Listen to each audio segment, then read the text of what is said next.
What happens in this next clip is something that still defies explanation. It was uploaded by a YouTuber called Welcome to the Woods UK, a creator known for documenting his solo hikes and trail cam footage deep in the English countryside. On this particular outing, he was simply heading out to collect a few cameras he'd set up weeks earlier. Routine, nothing unusual.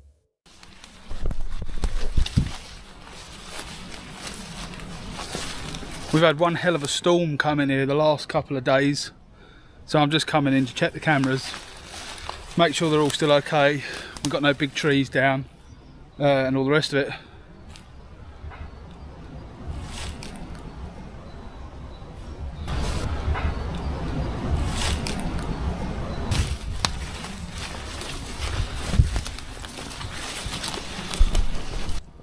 I have found some really bizarre tracks today. This boot print doesn't match my boot print. It does look fairly old, but it is very strange and it's quite big. So it's definitely a man or someone that wears a very, very big shoe. I'll just spin you around to show you it.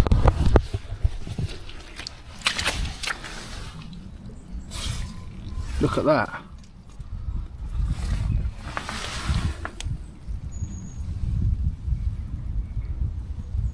That's massive. My BK2 next to it. It's just slightly larger than my BK2. Oh, I want to trip myself out. That looks like a toe as well. My God. There's another impression up there as well. But this is seriously something worth noting. But as he walked through the quiet forest, he stumbled upon something that made his blood run cold. There, pressed into the damp earth, was a massive footprint, bare, human-shaped, but far too large to make sense. He kneels beside it, filming in disbelief, mumbling that no one in their right mind would be walking barefoot through these woods, especially in that kind of weather. The ground was freezing, the air thick with fog. It just didn't add up.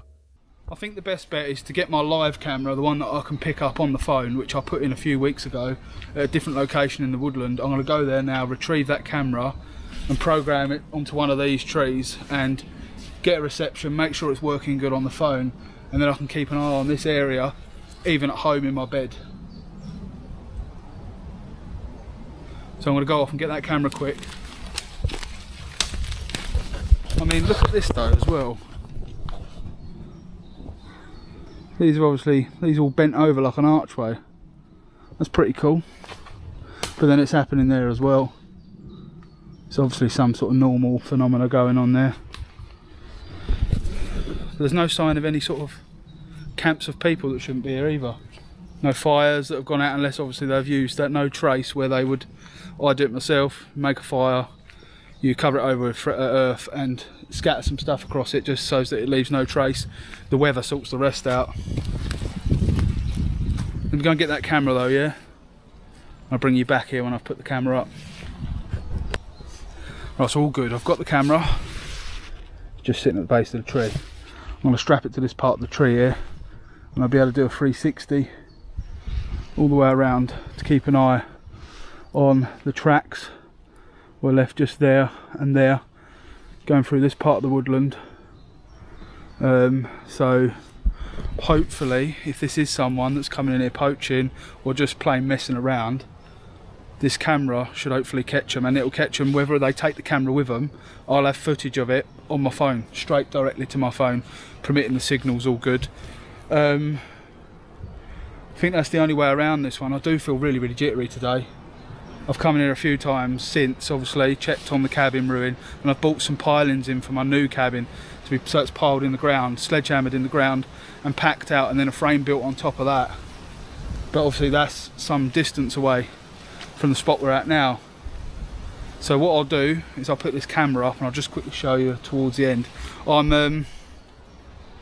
I'm probably going to give it a little while before I camp in here. I'm going to see what this camera produces on live footage. It'll ping something back to me, whether a fox sets it off at 2 o'clock in the morning, I'll be in bed, I could even be in Spain on holiday or whatever. This camera will send back the footage that it takes nighttime, daytime, no matter what, I can control the camera from my phone. Disturbed yet curious, he decides to leave one of his trail cameras pointed directly at that spot, hoping to capture whatever or whoever made it. Right, so we're well past 10 o'clock. Obviously it's summer month, so the birds are still having a little bit of a chirp about, but I'm absolutely shattered, so I'm going to get my head down. I shall see you in the morning. I don't know if you'll be able to hear, but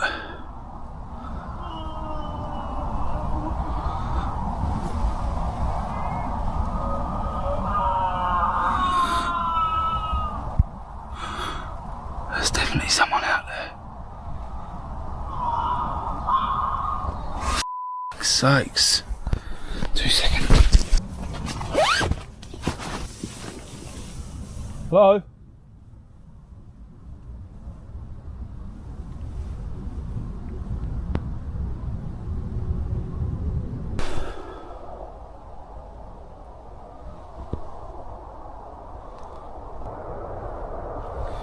I'll be honest with you, I feel like going.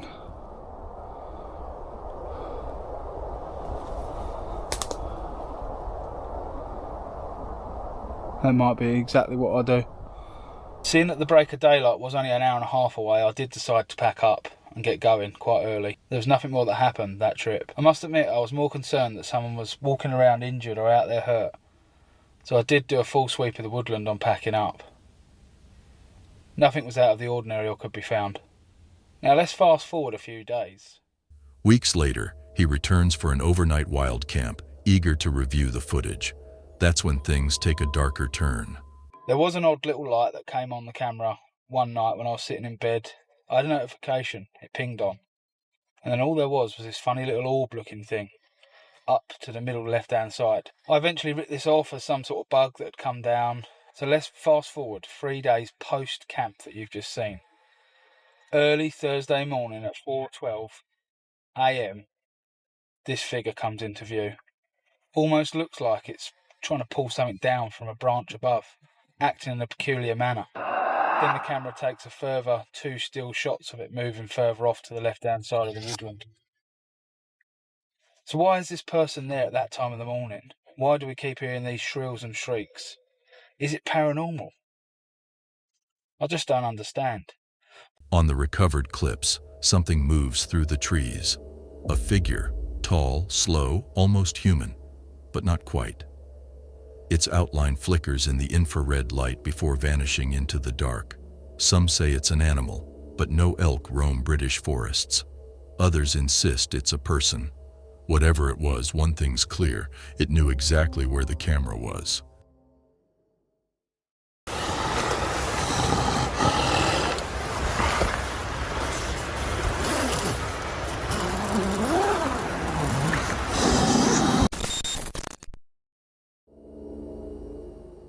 In early 2023, a chilling video surfaced on YouTube, one that left viewers uneasy and full of questions.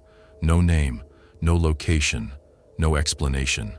Just a man camping alone in the woods, his camera recording what should have been a peaceful day. But then, everything changed. The video starts with man relaxing in the camp. Then, a noise. Heavy footsteps outside the tent. The man whispers something, his voice trembling. Suddenly, the camera jerks as he looks toward the entrance. And there it is.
massive grizzly bear, standing just feet away, its shadow stretching across the thin fabric. Panic hits fast. He yanks the zipper shut, his breathing sharp, the fabric shaking as claws scrape against it. The bear presses closer, the sound of its growl vibrating through the silence. He screams, desperate to scare it off. His voice broke the calmness of the day. Then, nothing, just silence. Minutes pass before he dares to unzip the tent and look outside. The bear is gone. No tracks, no sound. What it wanted, where it went, no one knows. But that day proved a haunting truth. Sometimes survival comes down to nothing more than luck and timing. It appears to be an animal of some kind pacing around my tent. It's the middle of the night.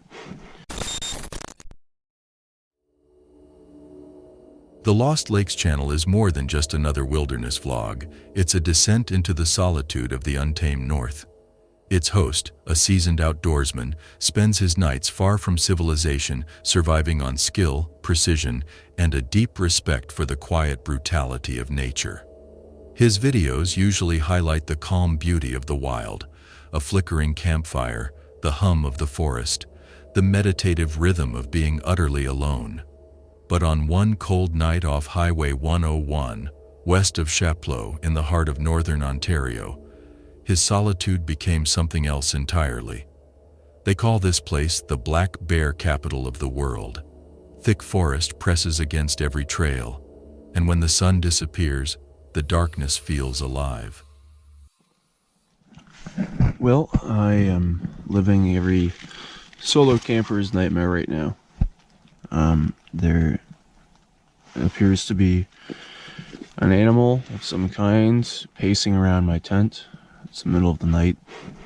I woke up at 3 a.m. and just couldn't sleep. And then around 3:30, I started to hear this pacing sound.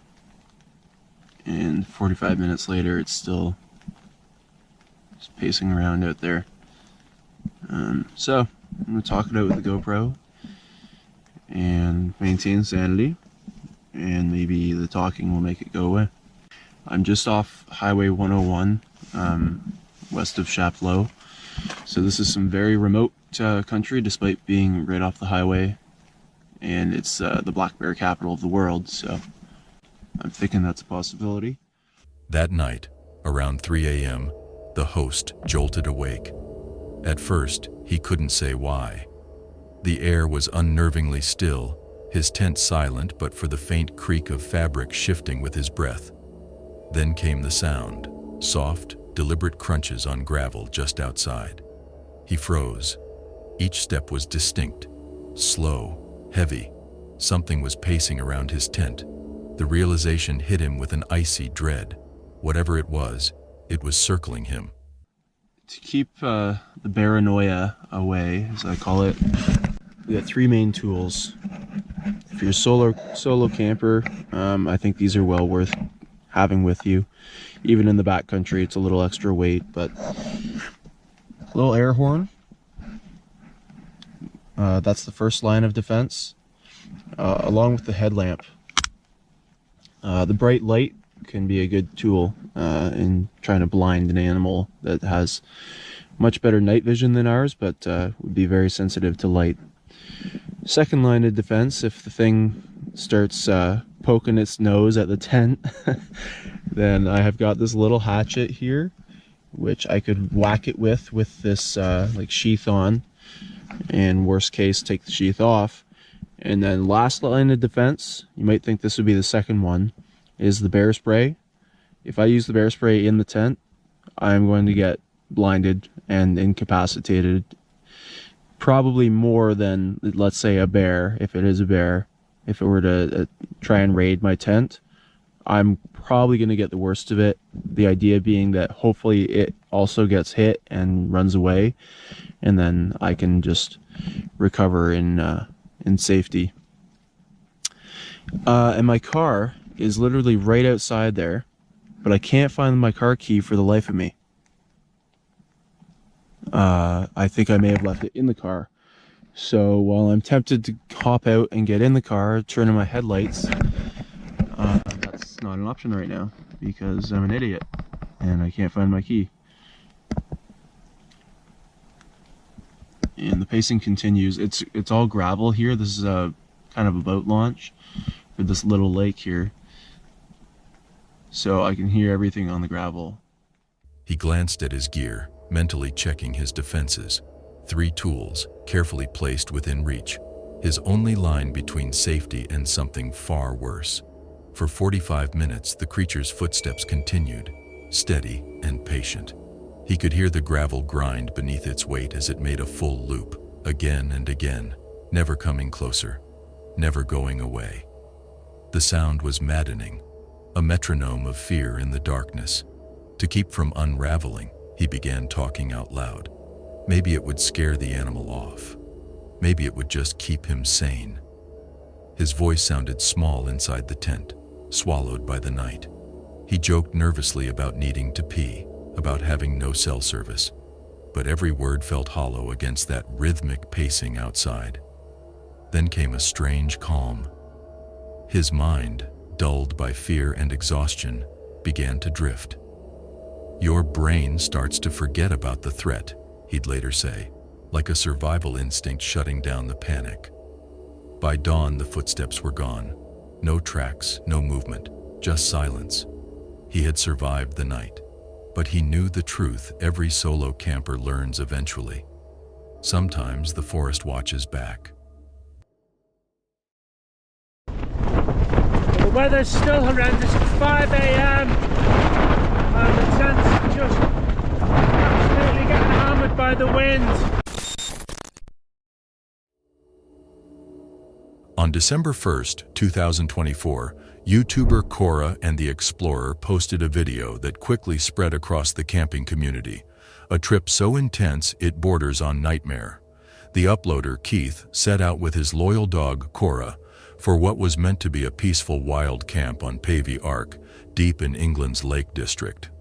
A place known for its beauty and its brutal weather. Hello and welcome to K&C Outdoors. I'm Keith and this here is Cora, my golden doodle. I think she's classed as a miniature one. So we're out today in the Lake District, in my most favourite part of the world, and actually the most favourite part of the Lake District as well, which is Dungeon Gill. And we're going to be making our way up to Harrison Pike for a wild camp tonight, and we'll have a good time.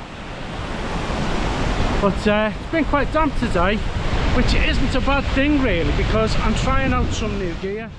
At first, everything looked perfect. Keith was confident, experienced, and in high spirits. The scenery was breathtaking, rolling clouds over distant peaks, wind whispering through the rocks. But as the day wore on, the skies began to darken. Heavy clouds gathered fast, swallowing the light. Still, Keith pressed on, determined to reach his spot before nightfall. We're in a tent, and I would say this is the worst pitch I have ever had.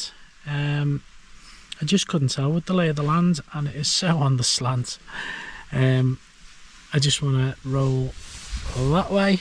I'm going to see what bits of spare clothing etc I've got that I can shove onto my bed to try and level it out a bit, even if I can't level out the tent. But it's up, and I've got my down pants and my booties and my insulating jacket and everything on because it's really gone cold. And the wind's starting to get up now, but we're going to have a little rest. It took quite I'm going to rest. Cora's just had her dinner and she's a bit cold I think, so I'm going to give her some cuddles and get her nice and warm, and I'll see you. I know I'm not giving you any attention, I'm very sorry. Oh, okay, she needs a love. I'm going to have to go. I'll see you later. By evening, he had his tent pitched, a small fire flickering beside him as he cooked dinner. For a moment, it was calm, until the first violent gust hit. Oh, the wind's really getting up now. It's got really up, a bit concerned. I have no idea how strong they are, but it's really strong. tend to get battered. But I'm double poled and I've got delta pegs in, so at least delta pegs in the come here, look, in the parts that need to be held well. So hopefully it'll hold up well through the night. Having these little moments of calm, and then the gusts just start in again. So I've just put my little wind meter out. I don't know if it's showing, but there you go. It's showing at the highest with the gusts 70 mile an hour. But it tends, as I say, the double poles, it seems okay. But I'm certainly aware that we might have to bail if it gets any worse. Don't want to, we're quite high up and a long way down. We'll see how the night takes us anyway. But for now, oh jeez, see you soon. Genuinely got me a bit worried now. The wind's unbelievably strong. I'm hoping we don't have to bail because it's a long way down to Langdale. But this is the most worried I've ever been camping. It really is gusting strong now. I'll keep it up to date as we go along, but now it's a worry now, it really is. The weather's still horrendous. It's 5 AM and the tent's just absolutely getting hammered by the wind. Just waiting for it to get light, and then we're going to pack up and have the treacherous walk down, because it's going to be difficult walking, I think, in this wind. But, not bothering making a drink or anything, just going to get off as soon as it's light.